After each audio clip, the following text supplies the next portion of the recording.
Welcome back to my YouTube channel. Today we'll discuss about the application number 3 electric field due to an infinite plane sheet. देखो last time हमने Gauss law का application 1 और application 2 के दोनों concept को हमने अच्छे से क्लियर किया था, उनके डेरिवेशन हमने देखे थे। तो आज हमें देखना है एप्लीकेशन नंबर 3 और एप्लीकेशन नंबर 3 आपके टेक्स्ट बुक का लास्ट एप्लीकेशन है गॉस लॉ का।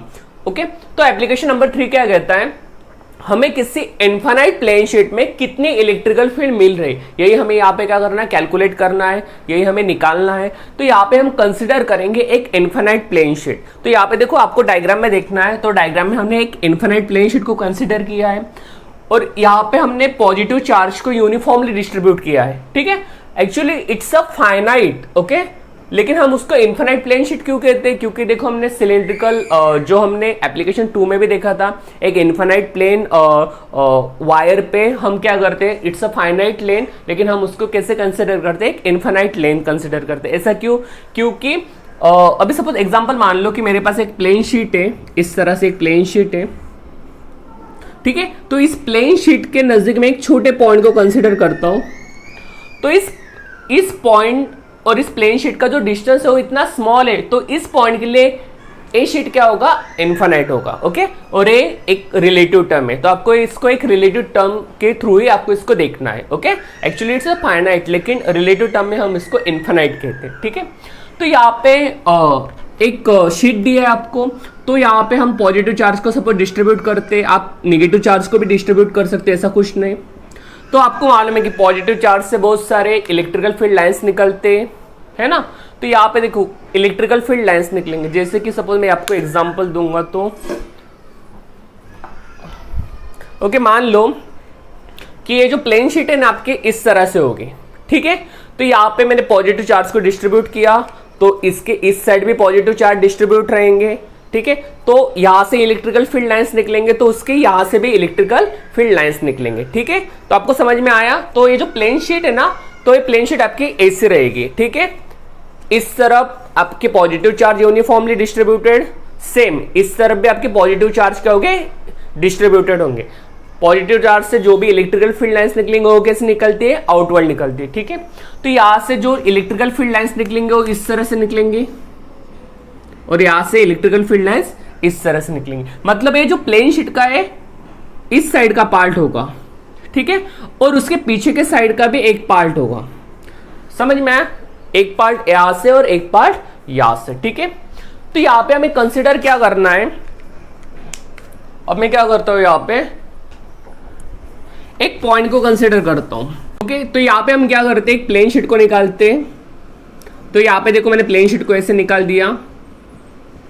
ठीक है, और यहाँ पे मैं कंसिडर करता हूँ एक पॉइंट, सपोज मैंने यहाँ पे कंसिडर किया एट पॉइंट P, तो P में कितनी इलेक्ट्रिकल फील्ड इंटेंसिटी मिलेगी इस इनफाइनाइट प्लेन शीट की वजह से। ठीक है, तो यहाँ पे हम क्या करते हैं, यहाँ पे हम एक गॉसियन सरफेस बनाते हैं, क्योंकि गॉसियन सरफेस क्या होता है, कि इमेजिनरी सरफेस होता है। तो यहाँ पे हमने एक गॉसियन सरफेस को बना लिया इस तरह से, एक सिलेंड्रिकल सरफेस बना लिया। ठीक है, तो हमें क्या फाइंड आउट करना है कि इस पॉइंट में कितनी इलेक्ट्रिकल फील्ड इंटेंसिटी बन रही है इस प्लेन शीट के कारण। तो यही हमें यहाँ पे क्या करना है, फाइंड आउट करना है। तो आपको यहाँ पे इस डायग्राम को देखना है। तो देखो इस डायग्राम में मैं यहाँ पे एक पॉइंट को कंसिडर करता हूँ एट पॉइंट P।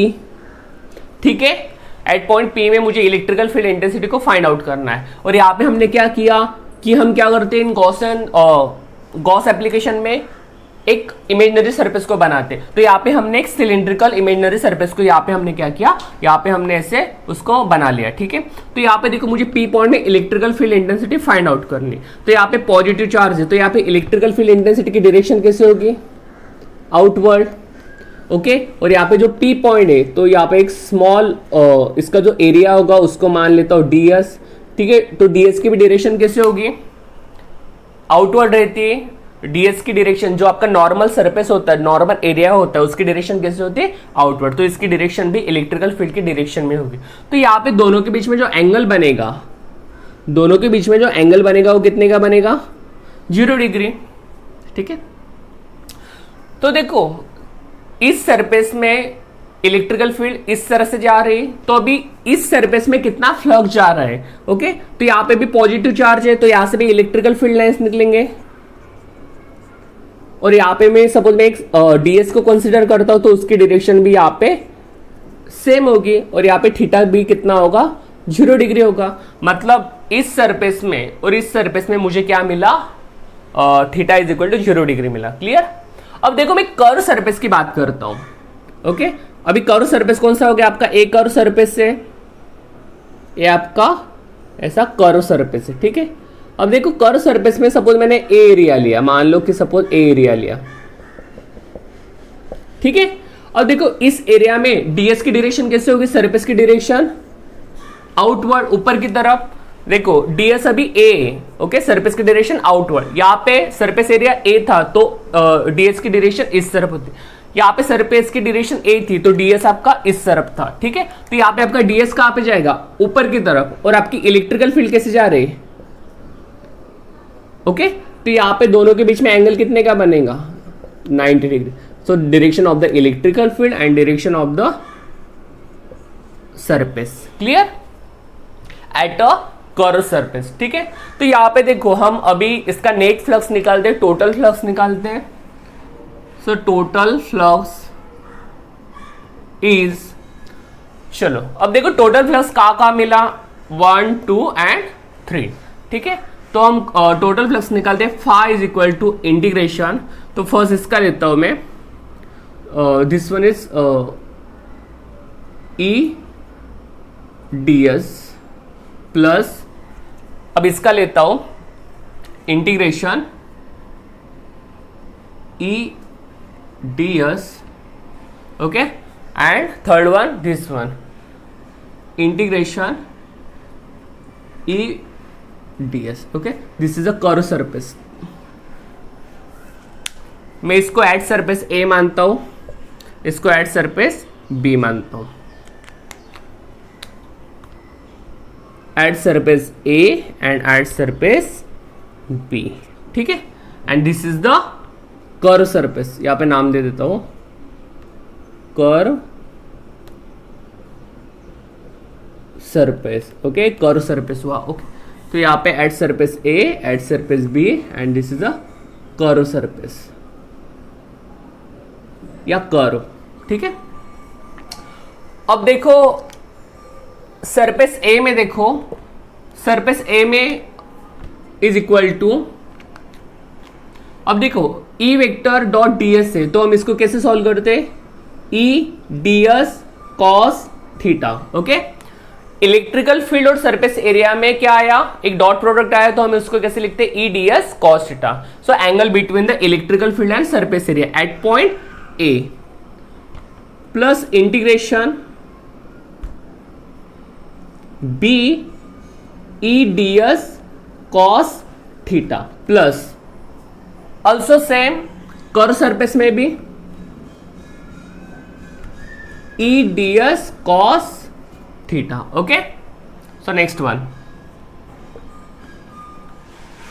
अब देखो यहां पे इंटीग्रेशन एट पॉइंट ए में देखो ई और डीएस में एंगल कितने का बन रहा है, यहां पे एंगल बन रहा है आपका 0 डिग्री का बन रहा है, तो थीटा की जगह में डालूंगा 0। सो ई डीएस कॉस 0 प्लस बी में देखो, अब देखो एट सरफेस बी में देखो इलेक्ट्रिकल फील्ड और सरफेस एरिया में भी also angle is 0 degree, so cos 0 plus integration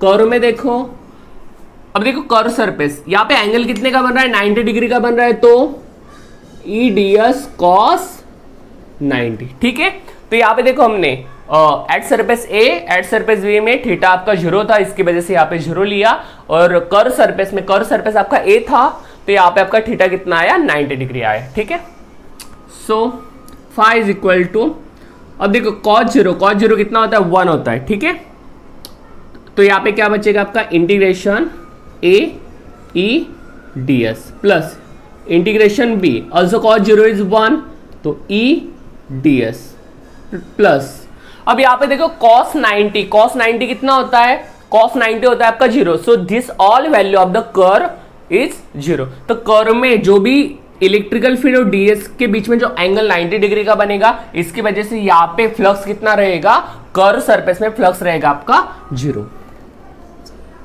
okay, तो मतलब मुझे फ्लक्स कहां पे मिला, ए एंड बी में मुझे फ्लक्स मिला, कर्व में मुझे फ्लक्स कितना मिला, 0 का मिला। क्लियर? ओके, चलिए यहां पे अब देखो, यहां पे आपको मालूम है कि electrical field is constant at all point, तो ई को बाहर निकालो, ई कांस्टेंट है, DS plus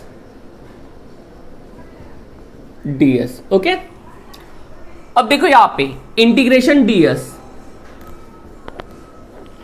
integration DS, DS is a small surface, okay, and integration DS means total surface, मतलब एक टोटल एरिया आ जाएगा। तो मैं इसको ऐसे लिख सकता हूं कि integration DS is equal to A. Okay, यहां पे भी देखो DS is a small surface and integration DS means the total surface, total area.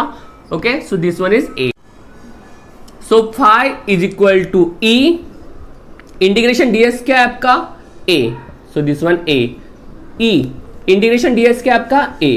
Okay, तो यहां पे मुझे फाई मिला ई ए प्लस ई ए, तो यहां पे फाई कितना हुआ मेरा, so phi is equal to 2e, E तो कांस्टेंट है आपका, सो ई इंटू 2a। ठीक है, ई तो कॉमन है, तो ई को बाहर निकाला, a प्लस ए, तो कितना हुआ आपका 2a हुआ। अब देखो आपको फाई मालूम है, according to Gauss theorem, according to Gauss theorem, phi is equal to Q upon epsilon naught, the value of phi. तो फाई की वैल्यू डाल दो, Q upon epsilon naught is equal to E into 2a। मुझे क्या निकालना है, मुझे electrical field निकालनी इनफाइनाइट प्लेन शीट पे, तो ई को सब्जेक्ट बनाओ, 2a कहां पे आ जाएगा आपका, डिवाइड में आ जाएगा। तो मैं इसको ऐसे लिखता हूं, E is equal to Q upon 2a epsilon naught. क्या किया, ई को निकालना है तो 2a को सिर्फ कहां पे भेजा, डिनोमिनेटर में भेज दिया। ठीक है, अब यहां पे देखो, यहां पे क्या है आपका Q upon A, charge per unit area क्या होता है, चार्ज पर यूनिट एरिया होता है आपका सरफेस चार्ज डेंसिटी। देखो आपको पढ़ाया है, surface charge, volume charge, linear charge. तो Q अपॉन A क्या होता है आपका, Q अपॉन A होता है आपका सिग्मा, और सिग्मा क्या होता है, सरफेस चार्ज डेंसिटी। क्योंकि देखो प्लेन शीट दिया है, प्लेन शीट में सरफेस से ए सरफेस चार्ज डेंसिटी, यहाँ पे सारे के सारे पॉजिटिव चार्ज डिस्ट्रीब्यूट किए, इसलिए यहाँ पे sigma is equal to charge per unit area है। देखो लास्ट टाइम एप्लीकेशन 2 में हमने एक लाइन वायर लिया था, लाइन वायर में हमने चार्ज को डिस्ट्रीब्यूट किए थे, तब हमने लिया था charge per unit length. Charge per unit length क्या होता है, linear charge density, and charge per unit area क्या होता है, its surface charge density. Okay, so Q upon A क्या है आपका, सिग्मा। तो सिग्मा अपॉन क्या बचा आपका 2 epsilon naught. So this is the final value of electrical field, sigma upon 2 epsilon naught. तो इतनी इलेक्ट्रिकल फील्ड मुझे मिलेगी एट पॉइंट P में। ओके, तो एट पॉइंट P में मुझे इतनी इलेक्ट्रिकल फील्ड इंटेंसिटी मिलने वाले। Clear? So it's a very simple topic. तो आपको टोटल फ्लक्स लेना है, यहाँ पे flux this one at surface A, at surface B and curve surface. तो यहाँ पे आप कर्व सरफेस कौन सा भी लो, सपोज आपने A B curve surface consider किया, तो यहाँ पे भी डीएस की डायरेक्शन कहाँ पे होगी, नीचे की तरफ। यहाँ पे डीएस की सरफेस की डायरेक्शन इस तरफ, यहाँ पे सरफेस की डायरेक्शन इस तरफ, यहाँ पे सरफेस की डायरेक्शन इस तरफ। तो ए पॉइंट लिया तो सरफेस की डायरेक्शन कहाँ पे आएगी, नीचे की तरफ आएगी।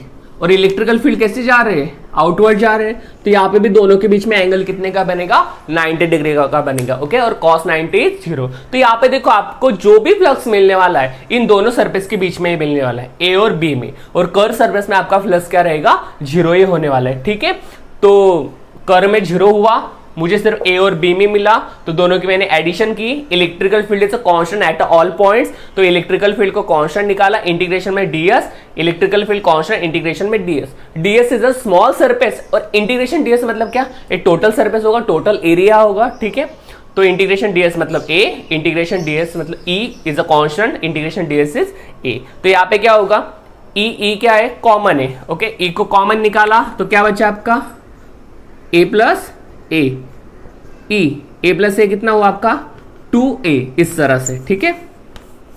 तो यहां पे मैंने फाइव को क्या किया, e multiply by 2a। So according to Gauss theorem तो हमें नोन है कि phi is equal to Q upon epsilon naught. So put this value of phi Q upon epsilon naught e cross 2a।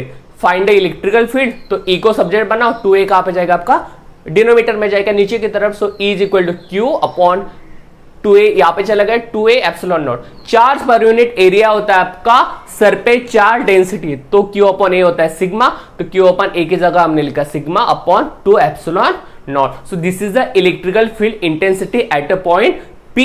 It's a infinite plane sheet. तो infinite plane sheet में मुझे इतनी electrical field intensity क्या हो रही है, find out हो रही है। तो इलेक्ट्रिकल फील्ड इंटेंसिटी सिर्फ हमें A और B में ही मिली, कर्व सरफेस में 0 मिली, ठीक है। तो आपको ये अच्छे से नोट करना है।